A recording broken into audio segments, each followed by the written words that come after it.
बाळासाहेबांना मानत असाल तर मी जर तुम्ही म्हणालात की नरेश मस्कींची पत्र आहेत, एक जरी पत्र दाखवा, एक जरी माझं पत्र असेल तर तुम्ही तरी राजीनामा द्या, नाहीतर मी तरी राजीनामा द्या. प्रत्येक वेळी आपल्याला उत्तर देतो. भोंगा वगैरे शब्दांची निर्मिती ही नरेश मस्केनी केलेली आहे. त्यामुळे माझ्यावरचा राग त्यांचा समजू शकतो मी, परंतु अख्ख्या शिवसेनेला माहिती आहे ज्या दिवशी राज्यसभेचं त्यांना पुन्हा एकदा तिकीट लवकर डिक्लेअर करत नव्हते, त्यावेळी उद्धव ठाकरे सोडा रश्मी वहिनींच्या संदर्भात संजय राऊत किती शिव्या घालत होते हे अख्ख्या शिवसेनेला माहित आहे. त्यांचं नाव डिक्लेअर करण्याकरता उशीर लावला. उद्धव ठाकरे यांना मुख्यमंत्री केलं आणि स्वतःच्या भावाला मंत्रीपद दिलं नाही आणि उद्धव ठाकरे मंत्रालयात जात नाहीत.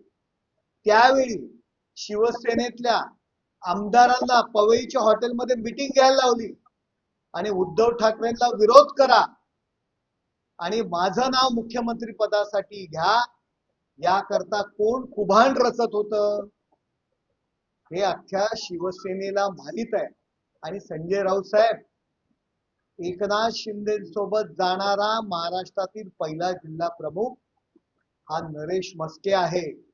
उद्धव ठाकरे यांनी ज्या दिवशी एकनाथ शिंदे साहेबांनी पाऊल उचललं त्यावेळी मला फोन केला.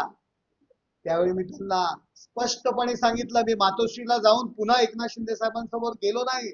मी स्पष्ट सांगितलं, मी एकनाथ शिंदे साहेबांच्या सोबत आहे, मी तुम्हाला भेटायला येणार नाही.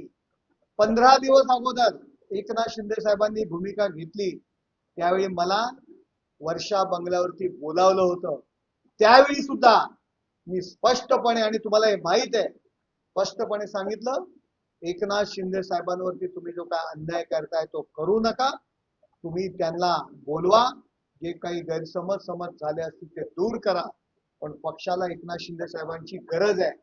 आणि राऊतसाहेब, अयोध्या दौरा होता, त्यावेळी तुम्ही स्पष्टपणे एकनाथ शिंदे साहेबांच्या समक्ष मला सांगितलं की नरेश, विधान परिषदेकरता तुझं नाव आहे, परंतु उद्धव ठाकरे ज्यावेळी हमशा पाडवी यांना तुम्ही विधान परिषदेचं तिकीट दिलं, अयोध्येच्या राम जन्मभूमीच्या भूमीत तुम्ही जर मानत असेल तर तुम्ही त्याची शपथ घेऊन सांगा. परंतु उद्धव ठाकरे म्हणतात की एकनाथ शिंदे यांनी जर भूमिका घेतली, ते जर बाजूला गेले तर नरेश मस्के सुद्धा त्यांच्या सोबत जाईल. त्यामुळे नरेश मस्के यांना विधान परिषद द्यायची नाही. हा निरोप किंवा ही गोष्ट तुम्ही एकनाथ शिंदे साहेबांच्या समक्ष मला अयोध्येत सांगितलेली आहे.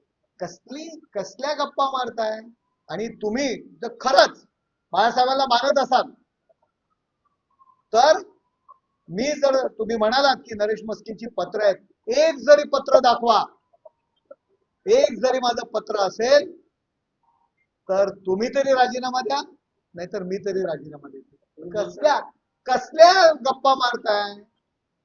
तुमची आम्ही रिस्पेक्ट ठेवतो एक सिनियर लीडर म्हणून, परंतु आमची जी बंद मूठ आहे ना, ती मूठ बंद राहू द्या.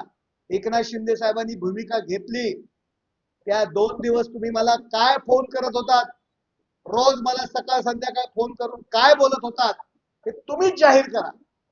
मी नाही जाहीर करत.